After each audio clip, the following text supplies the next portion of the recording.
ہیں کہ آپ مدینۃ المنورہ جائیے اور تین ذاتوں کا واسطہ دیجئے اور نبی کریم صلی اللہ علیہ وسلم کی بارگاہ اقدس سے جو مانگنا ہے مانگ لیجئے، آپ کو مل جائے گا۔ واہ واہ۔ ایک ذات سیدہ کائنات رضی اللہ تعالی عنہ، دوسری ذات حضرت سیدنا امیر حمزہ رضی اللہ عنہ، اور تیسری ذات حضرت سیدتنا عائشہ صدیقہ رضی اللہ تعالی عنہ۔ واہ واہ واہ۔ ان تین ذوات کا آپ حوالہ دیجئے، اور اگر آپ ان تین ذوات کو ملحوظ نگاہ رکھ کر حاضری دیں تو آپ کی روحانیت اور آپ کا جو تعلق نبوی ہے اس کی بات ہی کچھ اور ہوتی ہے۔ کیا کہنے حضور، سبحان اللہ۔ حضرت سیدتنا عائشہ صدیقہ طیبہ طاہرہ موفقہ رضی اللہ تعالی عنہا کی جو ذات ہے، ان کے کچھ ایسے خصائص ہیں جو صرف اللہ نے آپ ہی کی ذات میں جمع فرمائے۔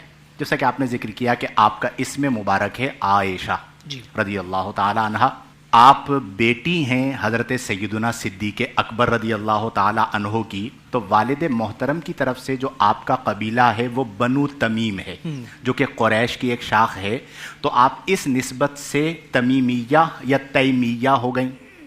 اور والدہ محترمہ کی طرف سے آپ کا جو قبیلہ ہے وہ کنانہ ہے، تو اس اعتبار سے آپ کنانیہ ہو گئیں کہ اس قبیلے سے آپ کا تعلق ہے۔ اور نبی کریم صلی اللہ علیہ وسلم کی نسبت سے آپ کو ام المؤمنین کا لقب ملا، جس کے بارے میں قرآن میں اللہ نے فرمایا کہ یا نساء النبی جی لستن کاحد من النساء، یعنی عام عورتوں کی طرح آپ ہیں ہی نہیں ہیں، تو ام المؤمنین کے شرف سے آپ مشرف ہو گئے۔ سبحان اللہ۔ نبی کریم صلی اللہ علیہ وسلم پیار سے آپ کو حمیرہ فرمایا کرتے تھے، ٹھیک ہے؟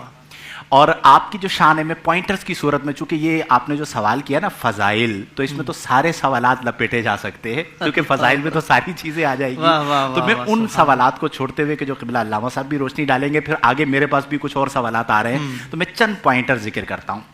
سب سے پہلی بات کہ ایک سنن ابو داؤد کی حدیث میری نظروں سے گزری کہ ایک موقع پر نبی کریم صلی اللہ علیہ وسلم نے حضرت سیدہ کائنات فاطمۃ الزہرا رضی اللہ تعالی عنہا کو مخاطب کیا، فرمایا کہ اے فاطمہ، عائشہ جو ہیں